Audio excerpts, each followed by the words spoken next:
Bonjour à chacune et à chacun. Nous allons poursuivre maintenant notre développement au sujet de cet amour de Dieu et plus particulièrement des 4 mesures de l'amour de Dieu en notre faveur. Nous avons considéré sa largeur, un amour inconditionnel qui s'étend sur toute la terre pour chacune et chacun d'entre nous. Dieu ne fait exception de personne. Nous avons considéré la longueur de son amour, un amour éternel qui ne s'épuisera, qui ne s'achèvera jamais. Maintenant, nous parlons de la profondeur de son amour, cette 3e dimension.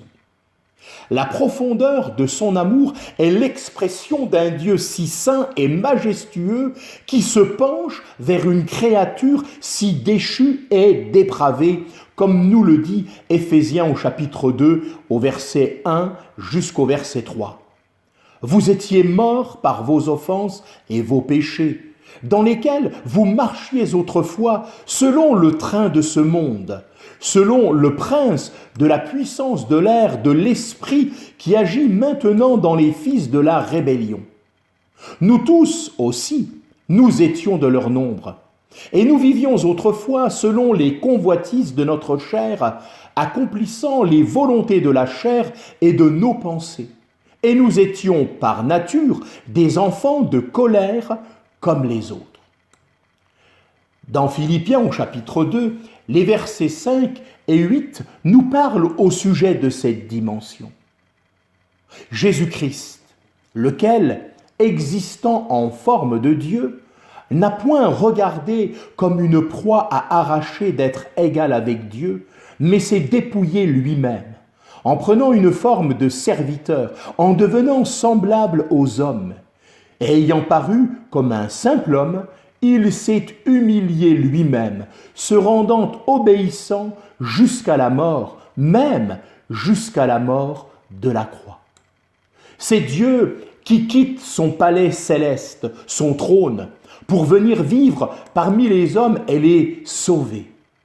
Son amour est si profond qu'il peut atteindre n'importe quel pécheur, peu importe son état. La profondeur de son salut est pour ceux qui ont coulé dans les profondeurs du péché et de la misère. Dans sa souffrance, Job s'est interrogé par ces paroles dans Job 7, verset 17e. Qu'est-ce que l'homme pour que tu en fasses tant de cas, pour que tu daignes prendre garde à lui? Et comme une réponse, Tite au chapitre 3, les versets 4 et 5 nous disent « Mais lorsque la bonté de Dieu, notre Sauveur et son amour pour les hommes ont été manifestés, il nous a sauvés non à cause des œuvres de justice que nous aurions faites, mais selon sa miséricorde par le baptême de la régénération et le renouvellement du Saint-Esprit. » Autrement dit, à cause de son amour si profond, quel péché Dieu peut-il ne pas pardonner? La parole de Dieu nous dit, lorsque le péché abonde, la grâce de Dieu veut surabonder.